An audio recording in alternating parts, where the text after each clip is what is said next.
Welcome, everyone, and thank you all for joining us. My name is Michelle Gold, Board Chair at Holocaust Museum LA.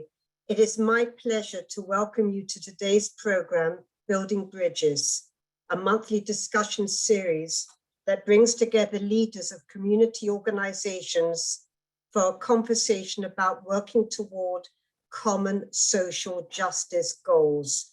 For today's discussion, we are pleased to welcome leaders from the museum and our partner organizations. Jamika Marshall, Director of Programs for Los Angeles Urban League, Helen Torres, President and CEO of Hispanas, Organized for Political Equality, Nancy Yap, Executive Director of the Center for Asian Americans United for Self-Empowerment, and Jordana Gessler, Vice President of Education and Exhibits at Holocaust Museum LA. Welcome, all of you. Holocaust Museum LA brings you programs like today's discussion at no charge. So if you are enjoying our programs, we ask that you consider supporting our work, or better still, by becoming a museum member at holocaustmuseumla.org/membership. And it is now my pleasure to introduce the moderator of today's program, Museum Board Member Dan Schnur. Dan is a professor at the USC Annenberg School of Communications, UC Berkeley's Institute of Governmental Studies, and Pepperdine School of Public Policy. He currently presents a weekly webinar for the LA World Affairs Council Town Hall, which is called Politics in the Time of Coronavirus. As one of California's leading political strategists, Dan has worked on 4 presidential and 3 gubernatorial campaigns. Dan has served as the National Director of Communications for the 2000 presidential campaign of US Senator John McCain, and was the chief media spokesman for California Governor Pete Wilson. Dan, thank you so much for helping us create Building Bridges, the program, and for serving as our moderator today. Thank you. Well, Michelle, thank you so much. And thanks to not only everyone at the museum, but thanks to all of you as our guests who are joining us today for what I think is going to be a very interesting and what I know is going to be a very important conversation, as all of you know, on the very contentious and very controversial subject of cancel culture. Now, what I'll do just to get us started is I'm going to offer you a definition of cancel culture. This comes from Wikipedia. And so if you don't like it, of course, you can go online and adjust it. That's the great thing about Wiki. So cancel culture, also known as call-out culture, is a modern form of ostracism in which someone is thrust out of professional or social or academic circles, whether it be online, on social media, or in person. And those subject to this ostracism are said to have been, quote unquote, canceled. And the expression cancel culture has mostly negative connotations and is commonly used in debates on free speech and censorship. Now, I was first exposed to the concept, if not the actual term, on the college campuses where I teach, where often progressive students and faculty members would protest and sometimes interrupt speakers who discussed topics that they found objectionable. But more recently, it's become much more popular in conservative circles among those who claim their beliefs are being suppressed. And so what we have here, and we're going to talk about today with our terrific panel, is we have a discussion, at least beginning, about 2 competing imperatives in our society. One imperative of free speech, the First Amendment allowing us to talk about the things that are important to us and about our beliefs, but also the need to understand that some free speech can be hateful and even harmful. And so that conundrum, the dynamic between free speech and potentially harmful speech, is some of what we're going to be talking about today, and about the basic distinction about talking about what kind of speech might be harmful versus simply asserting it and that it's unacceptable. So I'm going to ask our amazing panel to join us. So Jamika, Helen, Nancy, Jordana, if you guys can come on screen. and then we're going to get started. There they are. Okay. And I'm going to start, Helen, I'm going to ask you to kick off our discussion today, if you're willing, because just that construct that I laid out has made the conversation about cancel culture a very difficult one. And I'm wondering if you could offer some thoughts on why you think it might be such a difficult conversation for so many people. Oh, happy to, Dan. And it's wonderful to be everyone for our month with everyone during our monthly gathering. I can't wait till we can do this in person. And a big thank you to Michelle and everyone at the Holocaust Museum for continuing this dialogue. The question of why is this conversation so difficult, I attribute it to a few things. One, we value very much in the United States, rightly so, our First Amendment rights. And oftentimes that could be a little confusing. Exactly what do we mean by free speech, freedom of the press? And oftentimes that's a construct that is allocated to governments and how we want our government to be run and how we don't want the government to interfere. And sometimes that doesn't relate to private industry or individuals specifically. So each one of us, as we're raising our families and putting together our networks, we create a social construct, if you will, of what is acceptable in that community to discuss. How do we discuss certain things? So I think we need to see it in two different ways. What is the role of government when we're talking about cancel culture and protecting our freedom of speech? But also, what is our individual roles in the public square of communication and debate? And I think those two things sometimes are parallel and do very well, combine each other very well, but sometimes they're separate tracks and we need to understand that.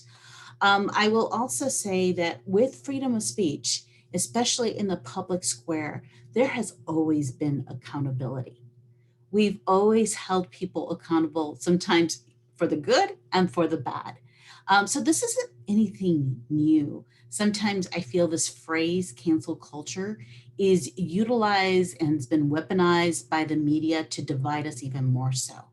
But what we are experiencing, I believe, from my perspective, is one of those moments in our history where we can redefine the language and the social construct in which we want to show up and communicate with good intent, with helpful conversations and debate. And sometimes that does mean that someone's past language, if you will, or their utilization of certain terms are just not in sync with who we are as a society anymore. And they shouldn't be ostracized, but there is an opportunity for correction. And I think that's very important to take note of. Well, several really important points, and I'd love to, and I'll be eager to come back and dig into them in a little bit more detail with you, Helen, in just a few minutes. But before that, I'd like to bring Nancy Yap into the conversation. And as our regular audience members know, Nancy is the executive director of Center for Asians United for Self-Empowerment. And Nancy, Helen makes several really important points, but one that really struck me is the idea, the importance of accountability. And when we're holding each other accountable, sometimes those conversations can get somewhat highly charged. And I'm wondering if you think that might be a contributing factor to the discomfort that so many people feel when confronting these types of discussions. Sure. Thank you for that, Dan, and for Helen for setting me up right there. I think I always love these conversations and what my colleagues say. I learn a lot well in this space, and just kind of building on not just this question around the intensity of the conversation or what can be and feel like accusations, but also that it is about course correction. And I think in these conversations that we've had every month, I talk a lot about the diversity of the Asian and Pacific Islander community, not just in our ethnicities, but also in our languages, in our generations, and how language means something. And this course correction around the nuance of language, but also around what is changing generationally is interesting to me because sometimes the words we use might not reflect the values that we have, or sometimes we may misunderstand things. And so I think for me, in the way we talk about how words are used and start to head in this course correction, what are the difficult conversations we need to have?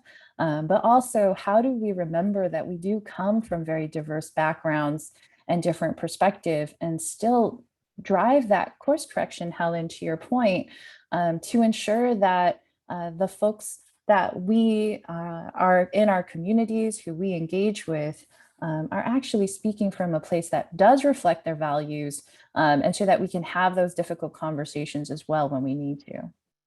Right. Well, thank you very much, Nancy. And like with Helen, several important points. And so I'm looking forward to coming back and exploring them in more detail with you in just a little bit. But I'm really excited to welcome Jamika Marshall, who's the Director of Programs at the LA Urban League, as Michelle mentioned, to our program for the very first time. Jamika, we're thrilled to have you here with us. And I imagine as the Director of Programs for an organization like the Urban League, a major part of your job is to foster these types of conversations, even difficult ones. And so I think I'm eager, as is our audience, to hear your thoughts on why talking about them, as opposed to simply suppressing them. Why is that so important? Yeah, thanks, Dan, and thanks, Michelle, and everybody. I love having the opportunity to be here and kind of share my thoughts on this issue and standing in for my CEO, Mr. Michael Lawson, who's typically here. But yes, we definitely want, and I think a lot of the colleagues here, Hope and Cause and the Holocaust Museum, you know, that's the work that we do. We want to open these dialogues, and we want to have these conversations, and we want to shine the light on these ideas that potentially, you know, without any type of examination, can potentially grow into these dangerous kind of philosophies and movements. And so we want to shine the light on them, put them in the public sphere, have an open debate, and really make sure that folks are not kind of getting drawn into certain conversations or certain ideologies because you know, there's just not enough information out there about kind of why they're wrong, or maybe why they're logical fallacies, or et cetera. And so I think to your question, why is it hard though, is because you know, learning new things and behaving a different way than kind of what we were taught, it's hard, it's difficult. America is changing. But, you know, I am 40 years old and I grew up in the 80s and 90s, and the things that kids saw on TV and the kind of way that we were raised with the movies and the television shows that were really considered wholesome, you know, for us, really trafficked in a lot of negative and hurtful stereotypes, and really kind of perpetuated these ideas for marginalized folks that, you know, to kind of be accepted and be really American, you had to fit a very specific mold. And sometimes that mold was not who you were. And sometimes it was negative or toxic and hurtful.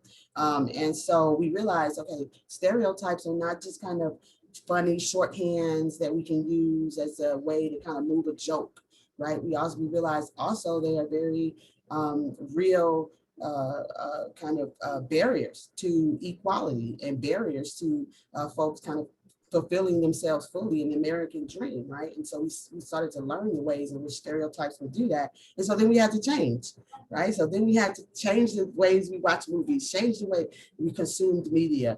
And so that had growing pains. And similarly, I think when we're talking about this issue of cancel culture, in terms of just the speech aspect of it, learning different languages and learning how to interact with folks who we perhaps, you know, aren't used to interacting with, folks who are now, you know, in spaces that they weren't before, and folks are interacting in ways that they haven't before. It's hard. You have to really kind of relearn things that you thought were acceptable and kind of okay. And so that's always a difficult and scary process for folks. And I think we had a conversation about this, but I think, you know, our younger generations and the younger folks, they find it easier. Right. And so it's easier to learn a new language when you're younger, right? And so under 4, they pick up a new language. And so young folks are not as fearful are scared of these new language challenges that we're asked to do now. They are embracing it, they're approaching it with curiosity and exploration, and they want understanding on why, you know, these things are, and so they're not scared. And so I would encourage us, yes, it's hard, you know, as older folks to do this, but take a cue from them and understand, you know, that it's not something that has to, you know, be frightening, hurtful, but is something that, you know, it can benefit us, you know, once we approach it in that open and exploratory way. Well, I think that's such several important points, Jamika, but the one that really, the analogy I really love from your overview is that for many people, this kind of conversation is a foreign language. And just like learning any foreign language, it is a lot easier when you're young than when you're older. I think that's a perfect metaphor for what we're dealing with here. And you make a great point. That can be difficult, it can even be scary, but it's necessary. And I want to come back to the question of change. Who's affected about it and who's affected by these changes and how they're affected. I want to come back to that also. But I really first want to bring Jordana Gessler into our conversation. And for those of you who've been involved with our museum in the past, you already know Jordana and know what the amazing work she does as our Vice President of Education and Exhibits. But for those of you who are either attending one of our programs for the first time or have attended these panels in the past during the shutdown, I hope as the museum reopens, you'll come and see what we have to offer.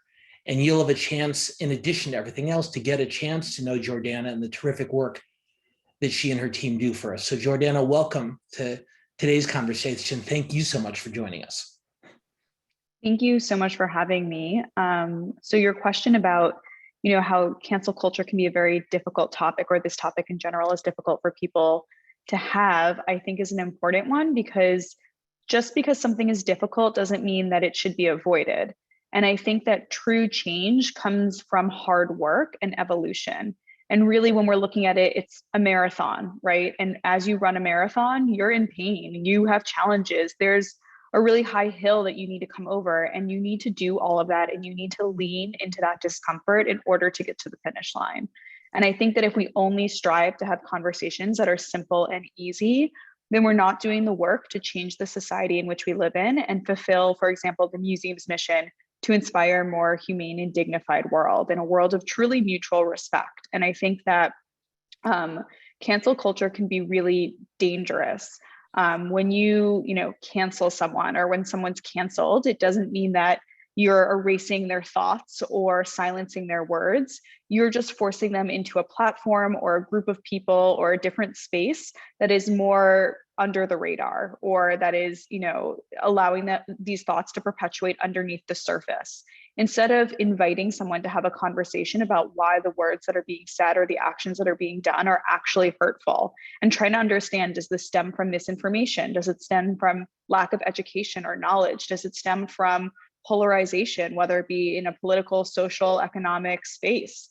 And I think that in order for us to really work against cancel culture, it's about having difficult conversations, and it's about inviting people who might say things that are incorrect or hurtful, inviting them to the table and kind of exploring that with them about, like, why is this hurtful? Why is misinformation dangerous? And really, when we at the Holocaust Museum have conversations with students, it's about how stereotypes can be very dangerous, and also how we hear stereotypes every single day. So it's okay if we start to think in a stereotype.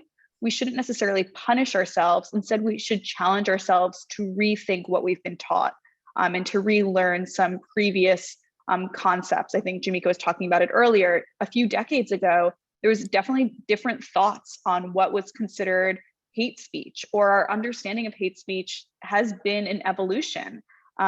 It's sometimes simple and easy to think in 2021 context and not think that only a few decades ago, rape victims weren't considered survivors, or PTSD wasn't a space in which people really understood the impact and that it needed to be shared and given attention to.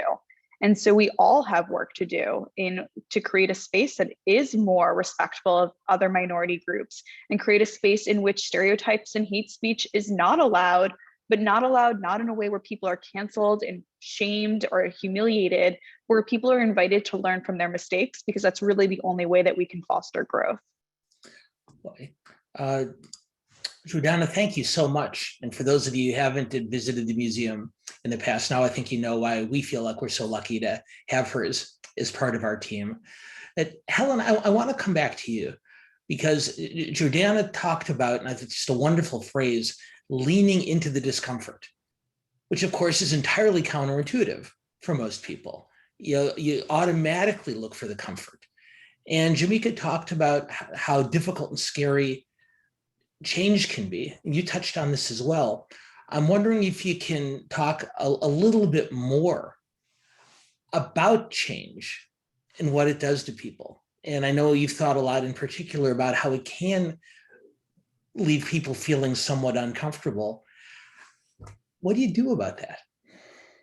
Well, that's a big question. I wish I had all the solutions, because I think if I did, we would all be in a much better place. But let me give it a try. Change always comes with discomfort.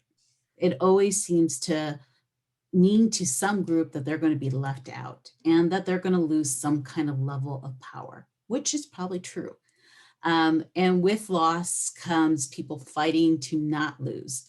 But I think if it's done right, if we have honest conversations, if we build trust amongst each other, it is truly, with change comes progress. And that is something that is a lot of people have fear with, because they are concerned that they're going to be left out. But we have a responsibility to ensure that as we move forward as a society, that we're as inclusive as possible, and that our values are being reflective in that inclusivity. Once again, that's not easy. I think about how my grandfather in Spanish would refer to, the role of women. I would never feel comfortable correcting my grandfather, but there is a way to have that dialogue with him and to help him see that things are changing and that the role of women have expanded, without making him feel that he's an evil person or shouldn't be part of society. And I think that's really encompassed on us. Now with that, I think the other challenge is, let's just be very honest. There are some real and atrocious, horrible things that people say and do. And that's where accountability does have to come in. And that's where we have to be very clear that it's just not acceptable. So what does that accountability look like? How do we ensure that those individuals are still somehow part of the fold? But there has to be a line drawn with certain types of language. It's not easy. I struggle with a lot of things every time. My personal little thing that I have in my mind, my little hack, if you will, is whenever I say something like, well, I really enjoyed that back in the day when I was such and such age. That's my hack to tell myself, you know what, Helen, maybe you need to take a different look. Maybe you have to have a better perspective. Maybe you need to educate yourself. And often enough, when I do more education, and I'm very fortunate because at Hope, we have a youth program, we have a college program, I'm listening to dialogue and conversation that is constantly challenging me. And it's okay to challenge back too. So, what is our own personal little, I don't know if hack's the right word, but way that we kind of keep ourselves accountable? How do we start with our family? And then how does that grow beyond that? But there's no ifs, ands about this. This is it's not going to be comfortable because change never is. Well, it seems to me, these are two separate but related conversations that you're raising, Helen. And by the way, I try to check myself the same way. I tell my students that whenever I begin a sentence with the phrase, when I was in school or when I was your age, I want everyone in the class to roll their eyes in unison. And that'll remind me that it really doesn't matter. So I'm really glad you raised it. But what's intriguing to me, and Jamika, I'm hoping you can speak to this, is on one hand, you have people who don't know any better, whether it's because of age or lack of exposure, who given the right opportunity are willing and eager to learn. On the other hand, you have people who, as Helen alluded to briefly, who intentionally weaponize this concept in order to suppress conversations that need to take place. And I know you've thought a lot about both of those groups of people, and I'm wondering if you can help us walk through that. Yes, absolutely. I think the term cancel culture is, we're all coming, and a lot of folks come to this issue, I think, in a good faith, right? And say, hey, there are folks who are saying things, or that are maybe, posting things online, or expressing things in inarticulate ways, in ways that are not the way that, polite or even well-meaning or allyship folks should participate or have these kinds of conversations. And so they get called out for that. And in some cases, instead of, reacting with this education and kind of dialogue that Jordana was talking about, we immediately just, she can't be the dean of students anymore. She must be fired. They must be out. No more, rescind the book offer, and that's it. And so I think in those situations, in those cases, the issue of cancel culture, it does seem like this, huge cultural change, very different from the way that we've approached these issues in the past. But in actuality, to Helen's point, there's been public accountability for a long time. People have been held publicly accountable for a lot of different things. People have been censored and banned from certain platforms, certain publishing houses, certain speech companies and corporations. They do that all of the time. Sometimes it's a financial decision, sometimes it's a values decision, and sometimes it's just a financial decision where they say, hey, this will be better for us if we can just make this kind of go away. And so there's a lot of things that are all being kind of conflated as one. And often cancel culture is used as a way to, stoke the fear of folks who are a little bit wary of social and demographic changes. And to say, oh, these big changes are coming and they're coming after you. And it's making the average person kind of think like, well, if I say something that's not, politically correct, another moral panic that when I was younger that was popular, and it wasn't cancel culture, it was the fear of a political correctness. But if I say something that's not politically correct, I may be canceled. I may be fired from my job.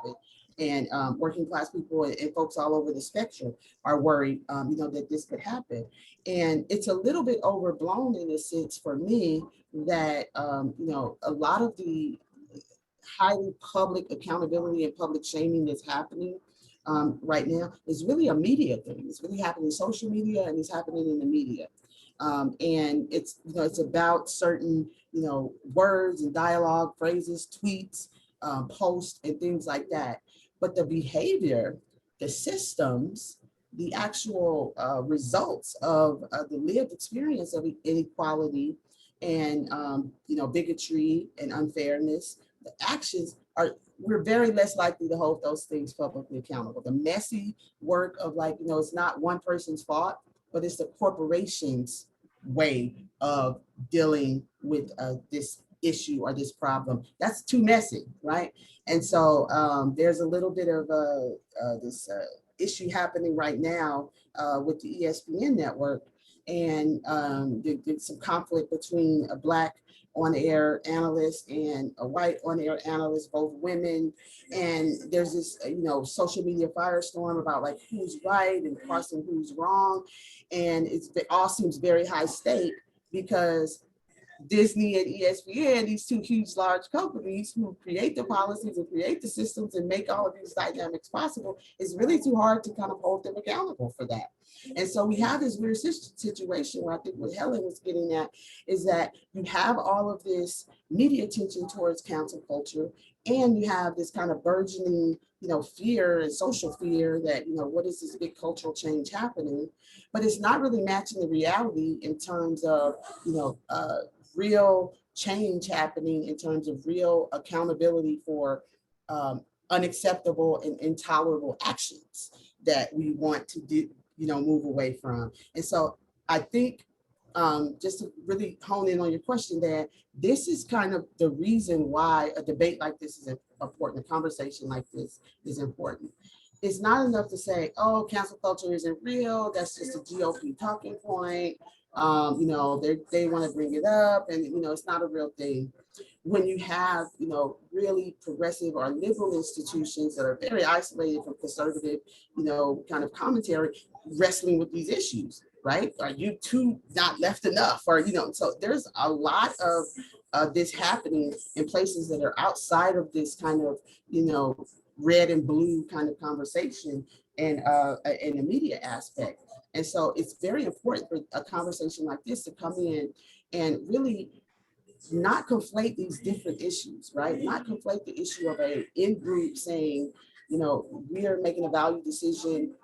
What you're doing, what you're saying is not acceptable for us. We must move, you know, forward and without you or without this type of thing.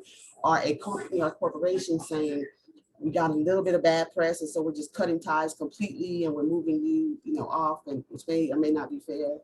Versus something, you know, like Harvey Weinstein, right? Or something where you see people who are really, you know, violently, criminally, negligently doing things that are unacceptable, right, as a society. And so we want to make sure that those unsafe and unhealthy things are removed, right? And so it's really important to pull out those aspects to say, this is an important conversation that we need to have, but we shouldn't conflate this into a political issue or a ideological spectrum issue. And it's really about having a willingness to have a conversation, a willing to accept in-group and out-group values. My values may be different from this group's or some other group, but it's their decision to make. And then really making sure that when there is a public conflict or issue that we're having around language, around behavior, that we don't run away from it, like Jordana said, and we really give it a full, open, and public, if not public, then a transparent dialogue, right? And so that we won't have the problem of kind of saying, oh, this is just all kind of cancel culture and putting it in this box. I mean, I think that's when it's more likely that we have these issues that Jordana is saying, where folks are getting ostracized, they're getting pushed to the side, when in fact, these are not, you know, core beliefs, or these are not dangerous beliefs either. These are just, you know, misguided thinking, or maybe, you know, other ways that we can kind of bring them back in the fold. So it's important to have these kind of conversations so that the cancel culture conversation is put in the right context, and we're using it as a way to bring people together and not create, you know, more division. Okay, so I have about 50 follow-up questions to that overview, but I'm sure I'm not the only one. So I do want to remind our audience, and for those of you who are joining us for the first time, please feel free, if you have a question, to enter it in the Q&A function on Zoom, and I'll do my best to make sure that as many of your questions get asked of our panelists. And of course, you can direct them either to a specific individual or for the whole group to address. Jordana, let me ask you this. Jamika, of course, made several really important points, but one of the things that struck me is how pervasive this is. She talked about business, she talked about entertainment, she talked about politics, she talked about media, she even talked about sports. So of course, this discussion is one that permeates the work you do at the Holocaust Museum Los Angeles. And I'm wondering if you can take this big, broad conversation and help our audience understand how it impacts the work you do and the critical work that the museum focuses on every day. Of course. I mean, cancel culture really does have a negative impact on something like Holocaust denial, for example. It doesn't fix Holocaust denial. Most Holocaust deniers don't come out and say, the Holocaust never happened, Hitler never existed, this is all a hoax, it's false information. Instead, they pick up smaller but important threads within Holocaust history, like 6 million Jews weren't murdered, there were never any gas chambers, and sort of very subtly fill in that Holocaust denial where it doesn't seem as outrageous at first glance. And so if you see one of these messages on social media, or if you hear something on television saying it, or you're reading it in a book or a newspaper, just canceling that person and sort of erasing their name and erasing this, instead of explaining, for example, to students of all ages, why this is Holocaust denial, what Holocaust denial is, all it's going to do is just fester and grow and allow for Holocaust denial to remain just maybe hidden from mainstream eyes. And so I think that's really a problematic thing. And really the mission of Holocaust Museum LA is to commemorate, educate, and inspire. And really understanding that as a museum, our mission is to educate, is to create spaces in which students can learn, have conversations, can understand what Holocaust denial looks like. So if they are confronted with it, they have the tools to explore it, to explain why it's wrong, to explain why it's problematic, instead of just shutting down and shutting out a conversation or a person. And really, I think I mentioned earlier, the polarization of it is a problem, because you're not solving an issue by just saying, no, I don't want to talk about this, or no, you need to be removed from this space. And it's about creating space in which people can say, I heard this, what does it mean? Or I heard you say that and I learned XYZ. Let me explain to you why that's actually a hurtful thing to say, why that actually is perpetuating Holocaust denial, why that's actually problematic. And I think, when we talk about cancel culture, we're in a way also talking about public shaming, right? When there's a huge social media unveiling of, everybody stop following this person because they've said one or two hurtful things or misguided things. I think it's important for us to understand, were the words that they were using hateful, manipulative because they themselves value that? Or was it hateful and manipulative because they don't really understand what they were saying? And I think it takes a large amount of empathy and empathetic conversations in order for us to have these difficult talks. But I think that's what we need to do in order to pave the way, in order to continue growing as individuals and as community spaces. And there are many, many lessons that I think we can look at from the Holocaust. And the Nazis and the Nazi government in Germany used a lot of fear tactics with, of course, there was no cancel culture on Instagram and Twitter in Nazi Germany, but there was cancel culture in the sense of book burnings and arresting people who spoke out against the Nazis and putting them in concentration camps. So I think it's important for us to understand the wider context of what cancel culture represents and look at it beyond just blocking somebody's Instagram account. Several fascinating points, and particularly the antecedent from previous authoritarian governments makes all the sense in the world, Jordana.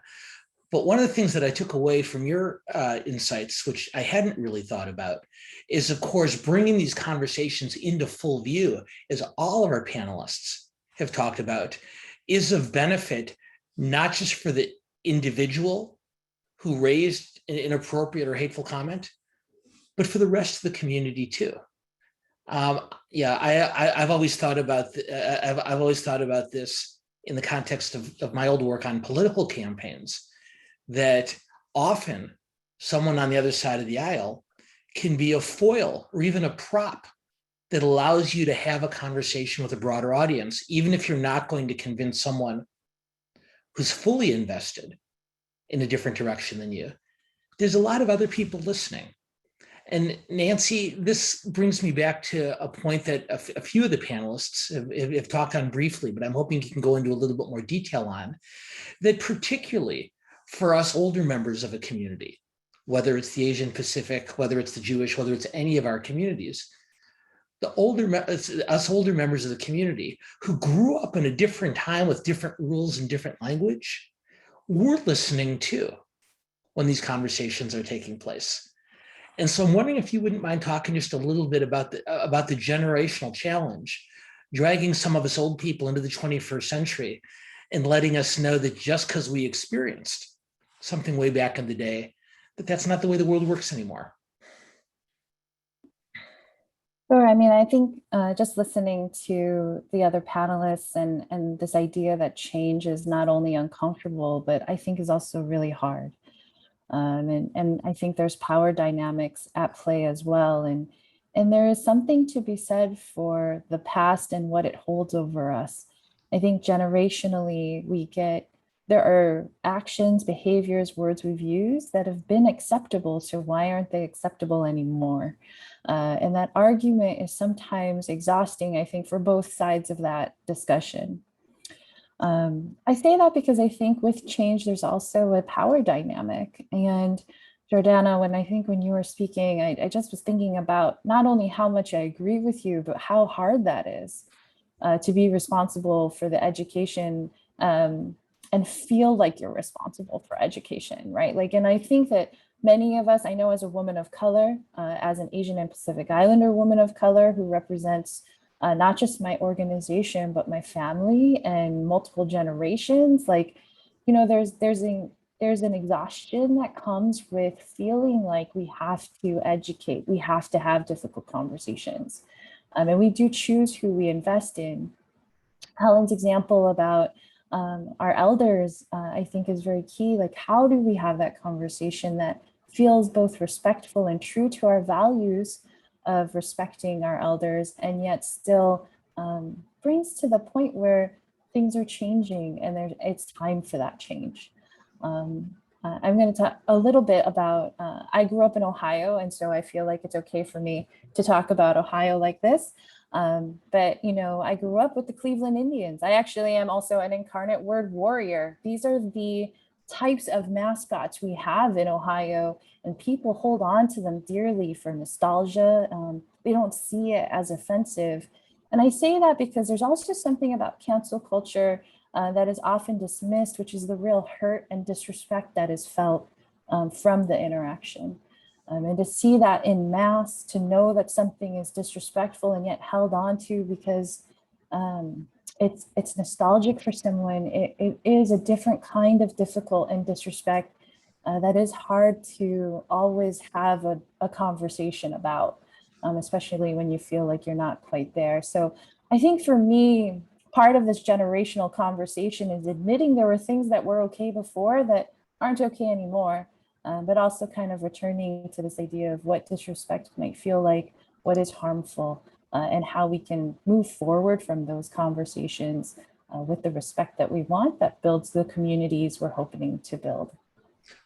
Hey, Yeah, Jamika, please go ahead. Oh, absolutely. I love the comment because it feeds into a question that I saw come up in the Q&A. And so I think this is something that we should definitely elevate because we've been talking a lot about it. But yes, there is some language that is actually hurtful and detrimental. And so there's this free speech issue, right? And I think Helen talked about that. If people want to have some free speech and be able to talk in the public square. But then there's this other issue. If I see perfect example, the Cleveland, Ohio, right, with the Cleveland Indians and the mascot. That may seem, you know, it's hurtful, you know, it may seem to folks from indigenous culture to be disrespectful and painful every time they see those images, but it also has real life consequences. Right. So as a Native person coming to go to the doctor, you're less likely to get pain medications because there's an image of you that you're, you know, this warrior person who is, you know, can withstand levels of pain that similarly aged and situated white person would not. Right. And so the doctor doesn't prescribe you medicine because of that image. And these are not kind of, you know, this is the research, the studies, and even if you examine your own heart and mind, you understand that when you see these images and you see these stereotypes, they have an impact and affect you in the way that you think and approach different people, right? And so it's life or death sometimes, right? And so it's not about always, you know, oh, I don't like what this person is saying. If the dean of my school is publicly, you know, showing approval to someone who is, you know, convicted or, you know, recently convicted of a sex crime, then I, as a person who was a victim of a sex crime, that sends me a very clear message. That sends me a very clear message about the acceptability of bringing my issues and my problems to the administration, right? And so these are real issues that people have to deal with. It's great to have free speech and be able to say whatever it is you want, but this goes back again to the in-group and the out-group conversation. So there was a question about calling out and calling in, and I wanted to highlight it because, again, council culture, the phrase is something that's kind of been appropriated from Black and Indigenous and feminist groups, you know, in social media and online. And it stems from what the question called call out culture.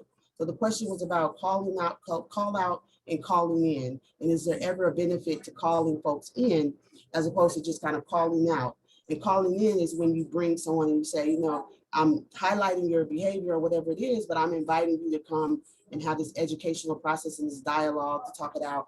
And in the way that Dan, you mentioned, and Nancy was talking about, that we have this way that we can then use this person a little bit as a foil, or, you know, as an example to others on how we can have these ideas and then change. And is there a use of having that call out? So call out culture is a very important aspect of Black and Indigenous and intersectional feminism, right? And that means we're able to say that there's some words, phrases, language, you know, presence that should not be within our in-group. Like, we shouldn't be subjected to the violence of this person's language or this person's whatever that they're doing, right? So we have to call it out and put that in. So sometimes there is a benefit of calling folks in. And I think this issue of like whether it's a benefit of calling folks in and saying, you know, come in, let's do a dialogue, or whether we just say call out, this gets to the in-group, to the out-group. So if you have an in-group, someone from the out-group that may be an ally or just loosely affiliated can call someone out. But if you are upset and you feel like, oh, they're being publicly shamed, or oh, they're in danger of being publicly shamed or canceled, then you, as a person who is upset about this imminent cancellation, whatever, as a member of this in-group, then it does become your responsibility, right? So as a woman of color, I don't feel responsible to educate every neo-Nazi that comes online and espouses something. Like the people that at the January 6th Capitol, you know, I want them to, you know, be held accountable and you know, reap the benefits, you know, reap what they sowed at the end of the day. Other people may feel like, you know, it's my responsibility. I feel like I should educate them. And I think the folks who should own that responsibility are the folks who feel like, you know, I don't want them publicly shamed. I don't want them canceled. That's in group and out group, right? And so that is your responsibility if you feel that way. If you do not feel that way, then it's not your responsibility. Then it's important if you feel that this person is being canceled. If I'll just get really personal and say, I've been following this issue with the Felicia Rashad and the Bill Cosby thing at Howard University. Absolutely disagree with, you know, the tweet that she sent. Also, I'm wary of saying, oh, we should fire someone because they tweeted out something in support of a friend. No matter how horrible, and, you know, I find this person that they consider a friend, right? They were sending out a support in form of a friend. However, if this person were to be canceled and this person was, you know, they can't, you know, be the dean of Howard University, I would feel a responsibility as a Black woman, as a woman who has older Black women relatives and older aunts, and I feel like this would be an opportunity for me to call in, right? And say, hey, here's why folks are so upset. Here's what's going on.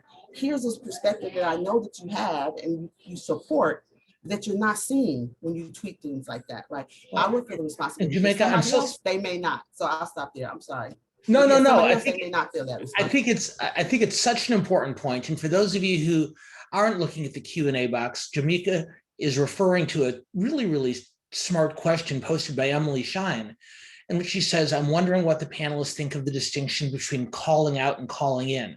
And if there are ever instances where attempting to call someone in is not as useful or enough to remedy the harm done.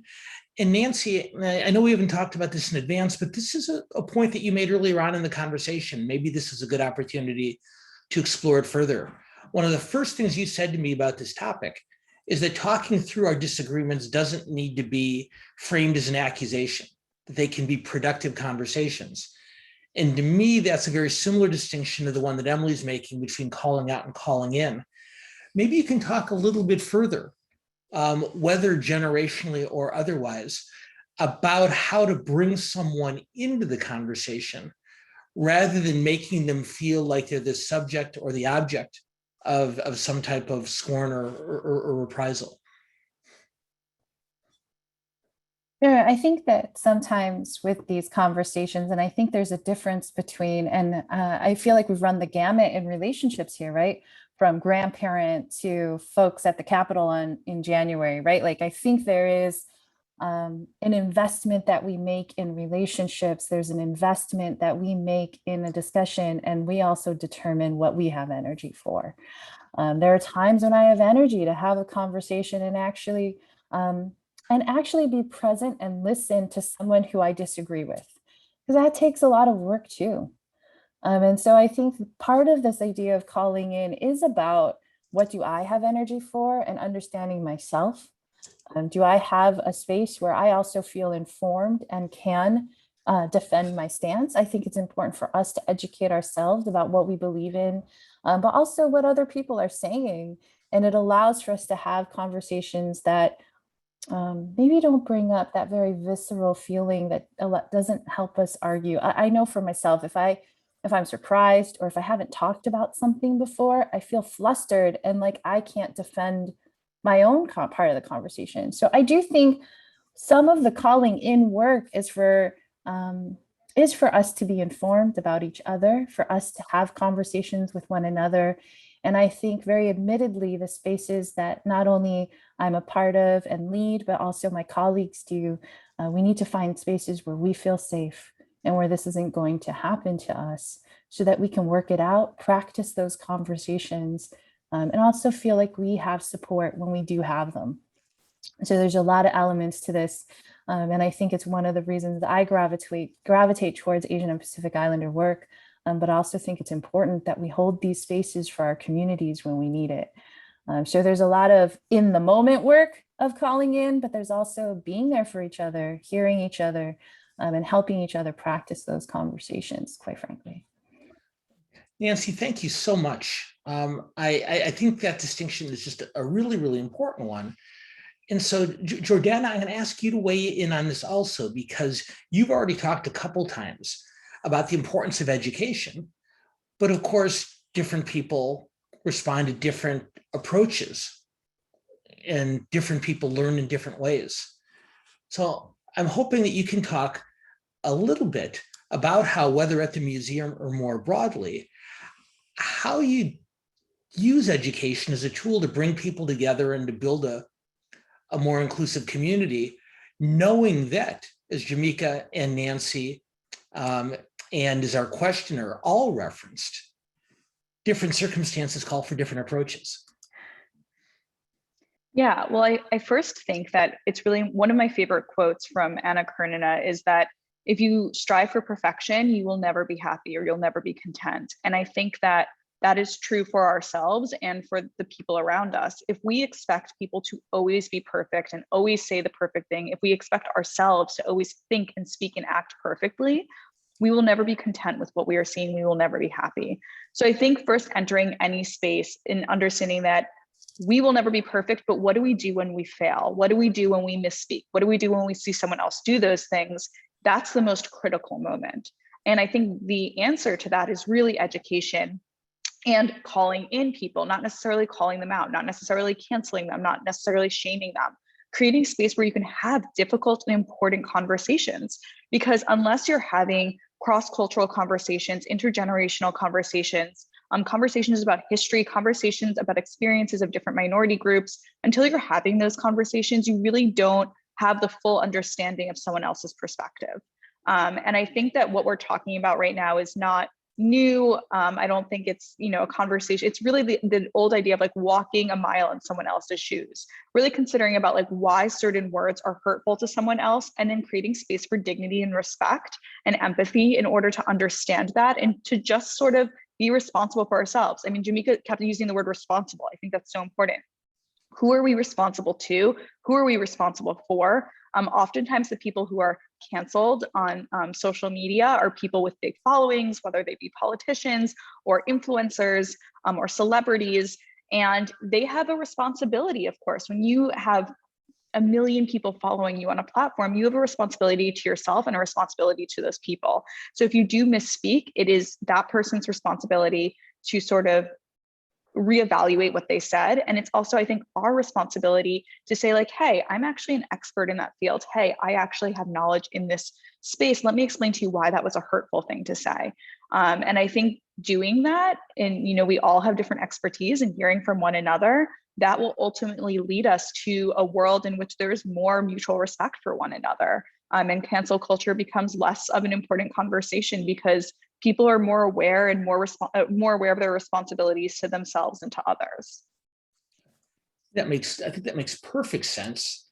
And I think, just as a cautionary note for all of us, knowing that perfection is a admirable but not usually an achievable goal is a very, very important lesson for us to carry, not just in this conversation, but more broadly. And so, Helen, I'm gonna take that concept and maybe ask you to apply it back to this particular conversation. Because you and I have talked about this before, and we joke back and forth. We like to say, you can't boil the ocean. Yeah, you can only do so much at one time. So maybe a more manageable way of thinking about the challenge that Jordana and the others have articulated is to think about it in terms of first steps. In other words, we're not going to solve the problem completely with another panel or another program or a particularly magical transformational discussion. It's going to take a while. So rather than thinking about the end game, can you help us think about the next steps? Yeah, well, let me give it a try. First, I want us to all just acknowledge that we're talking about a new social construct in which we're governing each other and saying how we're going to show up in support of each other. A social construct is just the way that we make sense of the world. And if it's coming from a Latina voice or an African-American woman's voice or a Jewish woman's voice or an Asian Pacific Islander's voice or perspective, what I think a lot is happening in our world here, defined by just the United States, let's just start there, right, Dan, is that all these voices are getting louder because there's more of us and there's more opportunities for inclusivity. And so that's important. We have to just really acknowledge that this is a changing time in our society and for our country. Now, not to boil the full ocean and not to just think about the United States, but maybe take a step back. And I'll start with the individual to growing into a larger society construct. For me personally, one of the key things I took away from this conversation is that I cannot allow my personal nostalgia of childhood to get in the way of progress. I cannot allow my nostalgia of whatever brand or whatever conversation I had when I was 18 years old to get in the way of including others. So that's going from the individual. I at Hope, with my colleagues, we work every day in community organizing and training Latinas to be the best leaders that they can be and how they define that. And we start with governing rules and ways that we're going to communicate with each other as a collective and as a cohort. We have to have those conversations in the public space. What are the rules and governing language that we're going to use to ensure progress, that we're all moving forward? So truly start by in a small space and building outward.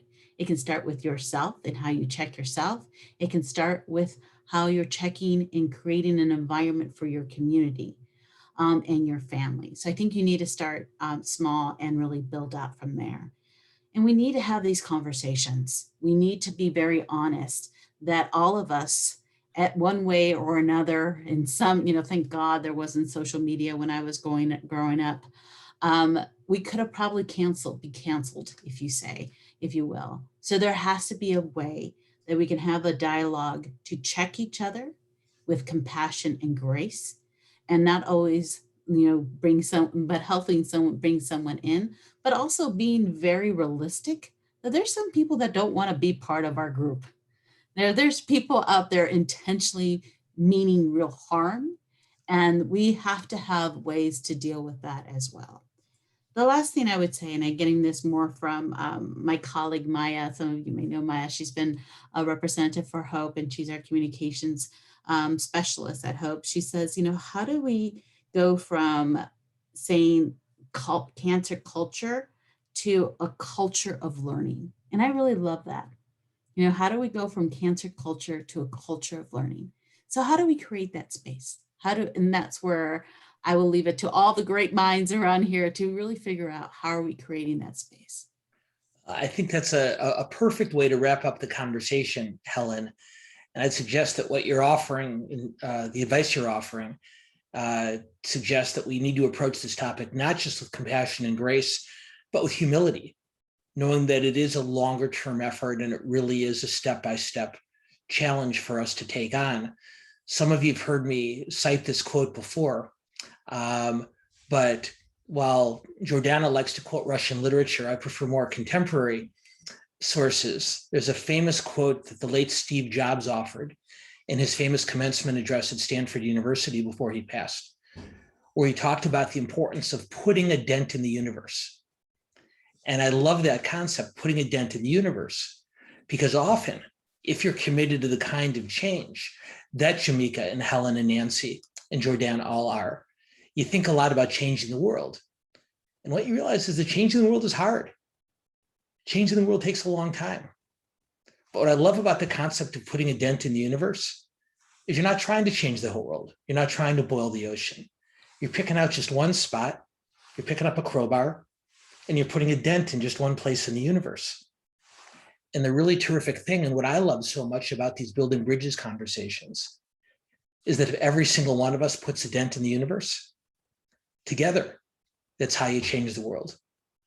And so let me thank Jordana Gessler, let me thank Nancy Yap, let me thank Helen Toddes, and let me thank Jamika Marshall for leading us through an incredibly interesting and incredibly important conversation.